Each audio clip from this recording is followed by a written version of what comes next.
Welcome back to Fox 26 Morning News Extra, everyone. I have got a great assignment today. I'm learning how to make real French pastry cream.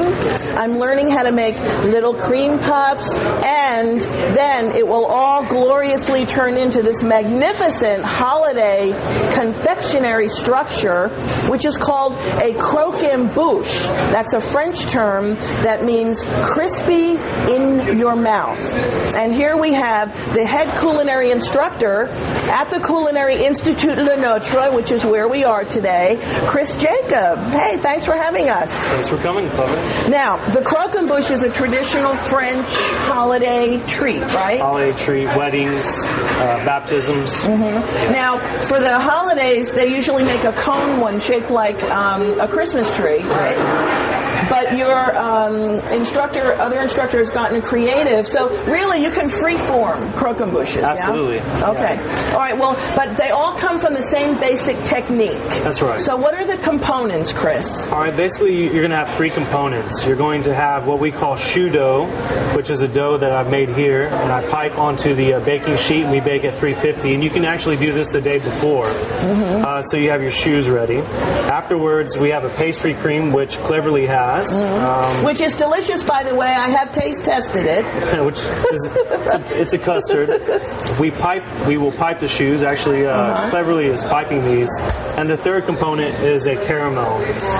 Okay, so Kris, the choux, how do you spell that? Choux, it's pate, so P-A-T-E, and then choux is C-H-O-U-X. Right. Yeah, which means little cabbage. Right, little cabbage. So, do they automatically have a hole in them, or do you have to punch a hole in it? We punch a hole using the pastry tip. But they are, let me just open this. They are, you see, it's like a cream puff, everyone. It's light and airy inside, sort of hollow, and that's how you fill your petit choux, right? Correct. So you just take your pastry cream, fill it up as much as it'll go. Now, Kris, if it goes over, should I wipe that off? Yes. Usually what I'll do is I'll just use a spoon. Okay. And then we'll clear off the bottom. So now that is filled, then what do we do with it? How do we get it to stick on here? Well, first I use a ring, okay? Yeah. And I get my caramel, and I start by just dipping it in on it. But you got to be really careful because the caramel is very hot. So that's like the glue? That is the glue. For the building blocks? That's correct. And how do you make that caramel?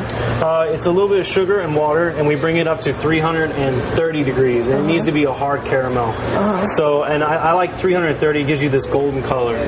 Sugar starts to caramelize at 320. So. And everyone, this is almost lethal if you get it on your skin. You really need to be very careful not to get that on your skin because it doesn't stop burning and you can't get it off.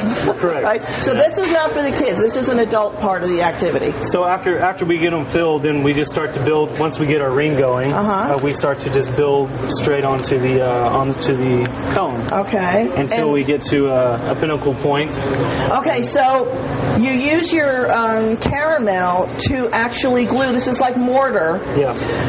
Okay, that looks hard to me, Kris. It's 3 recipes, and it's actually really fun to make. Yeah, could I stick a couple of Legos in there, maybe? Legos be great. Holiday Legos to sort of, help.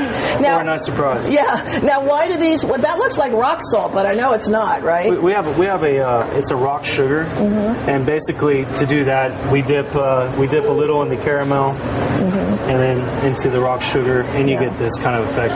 Now, other people like to pour chocolate on it. Some people like to do different colors of icings. You can have, you can make it as festive as you want. Right. And so traditionally, don't you take a spoon and sort of drizzle the caramel? Right, which gives you the crispy effect of a croquembouche. Right. Okay, so everyone, we're going to continue to work on this delicious croquembouche, and maybe we can get something to look like this, and with Kris's help, maybe. Coming up a little later in the hour, we're going to chat with Marie Lenotre, who is one of the owners. She with her husband, Alain, and she's going to tell us how you can be a student here at the Culinary Institute LeNôtre. Kris, thank you so much. Thank you, Kevin. Joyeux Noël. Yes.